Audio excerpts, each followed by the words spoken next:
Girl, sit down. I'm not kidding. The entire gospel world is shook to the core right now. You are not going to believe what went down at Mama Mosey Burke's funeral. Yes, the Mama Mosey, the voice, the face, the fire of the Mississippi Mass Choir. She passed away at 92, and baby, this wasn't just a funeral, it was a whole spiritual movie. I've got all the chills, secrets, shockers, and a few tears, so buckle up. Let me start from the top. Everyone in the gospel community is in straight up disbelief. It's like time stopped when the news hit. We all knew her, that powerhouse of a woman who could hit one note and shake a whole congregation into the spirit. Mama Mosey wasn't just a singer, she was the heartbeat of gospel music. But baby, when she passed, that wasn't even the biggest twist. Because what happened at her funeral? Let's just say secrets were spilled, tears were shed, and even the strongest saints needed tissues. Before we even get to the funeral tea, let's just talk about who Mama Mosey Burks really was. She wasn't born with fame, she earned every hallelujah. Born way back in 1932 in Forest, Mississippi. Honey, that was back when gospel wasn't a show, it was a lifeline. The oldest of 13 kids, yes, 13. Little Mosie was already preaching through song in church by the time she could barely stand. Her voice, it had struggle in it. Spirit, soul. She wasn't trained in a studio, she was trained in the storm. And you know what's wild? She didn't even join the Mississippi Mass Choir until she was in her 60s. Yup, 60s.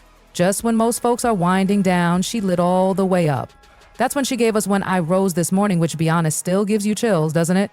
But here's what makes her extra special. She never wanted the spotlight, didn't care for fame, flashy clothes, nothing like that. She lived simply, loved deeply, and gave her whole heart to everyone she met. She was Mama Mosey to everybody, cooking for folks, praying with them, mentoring young singers. You didn't meet her, you felt her. Still, even a woman that faithful had her share of heartbreak. One of her sons died young, and she kept that grief so quiet, nobody knew. She carried that pain like a hymn, deep and sacred. And let me tell you, at her funeral, that pain finally came to the light. Now this part, get ready to clutch your pearls. So around late 2023, her health started to fade. She had battled high blood pressure and diabetes for years, but this time it hit different. Even though her spirit stayed sharp, her body, baby, it was tired. But did she complain? Never. She went quietly into a care facility in Jackson, Mississippi. No social media posts, no dramatic announcements. She didn't want sympathy, just wanted peace. And then, in March 2025, she asked to see someone very special, Frank Williams' widow. You know, the founder of Mississippi Mass Choir. During that visit, Mosey gave what folks now call her final gospel message, She talked about forgiveness, unity in the church, and holding on to your purpose even when the lights and applause try to pull you away. Preach, mama. One moment that had everyone sobbing behind closed doors, she reconciled with a former choir member after 10 years of not speaking.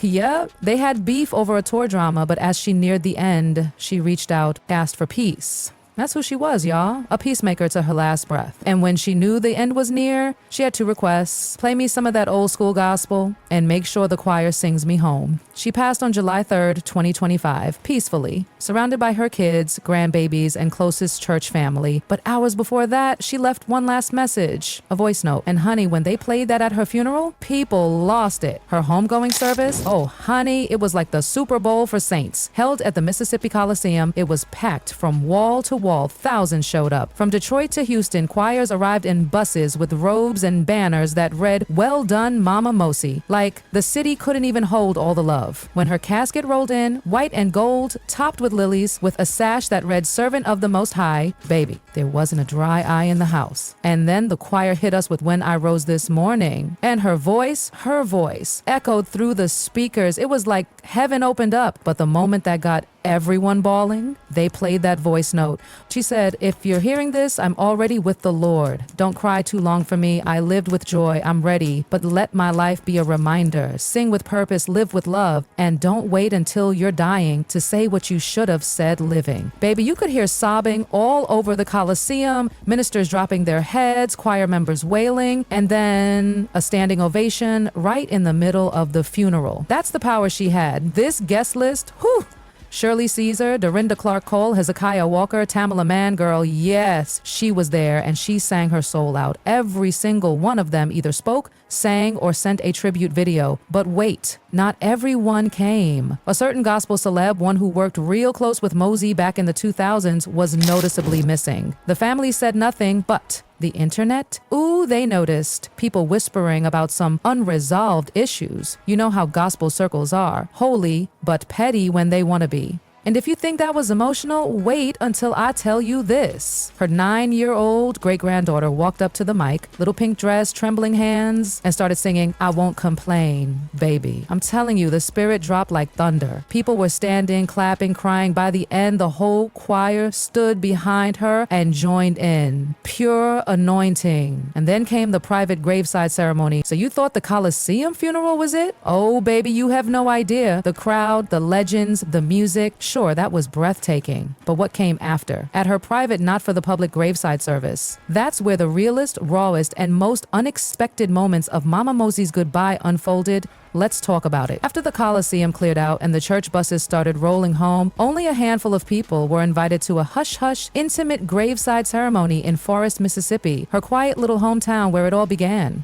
It wasn't on the program, it wasn't live streamed, it wasn't even mentioned during the main service. Any family, the original members of the Mississippi Mass Choir, a few church elders, and gospel veterans Mosie considered ride or dies were allowed to attend. They brought her home to rest next to her mother and her son, full circle. Her casket, still white and gold, still dripping in lilies, was gently lowered into that old Mississippi soil. And right then, her eldest daughter Janice stepped forward, holding something in her hands that had the whole group gasping. It a small, weathered notebook. My mama asked me to read this, she said, voice shaking. She wrote it the night before she went to the hospital. Oh, Lord. Janice opened the notebook, and what she read, girl, we were all done. Mosie wrote, "If I could do it all again, I wouldn't ask for a bigger stage, more money, or fancier dress. I'd ask for more time with the ones I love. I'd spend more Sundays at home. I'd forgive a little faster, and I'd remind every young girl singing in a pew somewhere, you're enough. Even if nobody claps, sing anyway." Girl, people gasped like audible sobs. Ministers had their faces in their hands. One of the choir members collapsed onto another's shoulder. It was that deep. And then Janice kept going. "When they bury me," Mosie had written, "don't leave just yet. Have the choir sing one more time, and not just any song. Sing me all the way through." And honey, they did.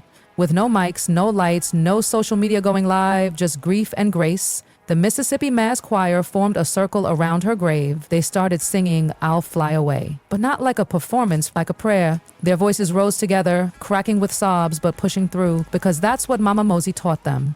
Sing anyway. And as they sang, I kid you not, birds flew overhead. The wind picked up. It was like heaven bent down to listen. Even the mortuary staff, people who bury folks every day, totally used to it. They froze. One of them whispered, I've buried hundreds, but I've never seen something this holy. This woman was different. You felt it. Everybody did. No headstone. Wait, what?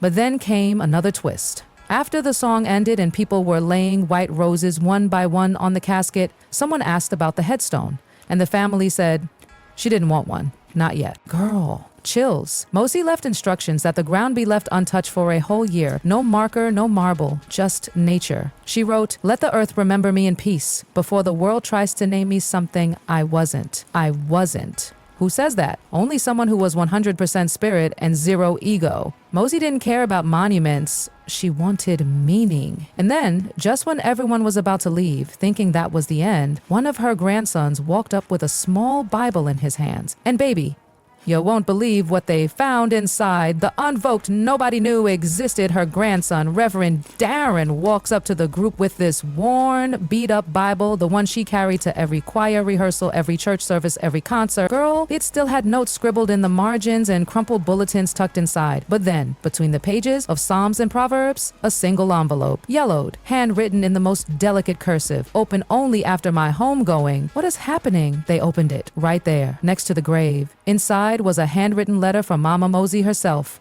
No cameras, no spotlight, just words. She wrote, "Don't let the stage define your calling. Don't let fame distract your worship. Sing because you believe it, not because they're watching. And don't fight over my legacy. Just live it, feed the hungry, visit the sick, hug the forgotten, and above all, keep the choir singing." Everybody was sobbing, like hands on knees, shaking, crying out, sobbing. But wait. Attached to the letter was a check. Yep, a check. $75,000, 0 cents, a final gift from Mama Mosey she had saved up quietly. Over the last 10 years, no GoFundMe, no announcements, no flexing. She had tucked away $75,000, 0 cents, and made it out to the Mississippi Mass Choir Scholarship Fund for Young Gospel Singers.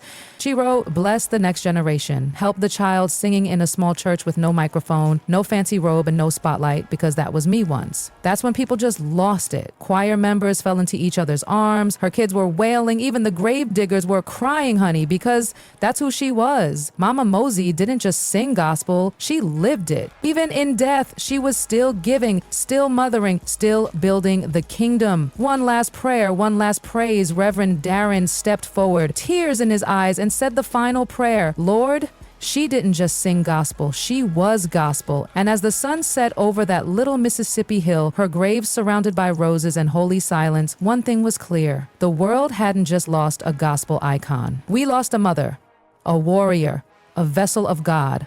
Her story doesn't end in a grave. It begins in every church pew, where a little girl lifts her voice and sings, even if no one claps. Rest in power, Mama Mosey. Your song will never, ever go silent.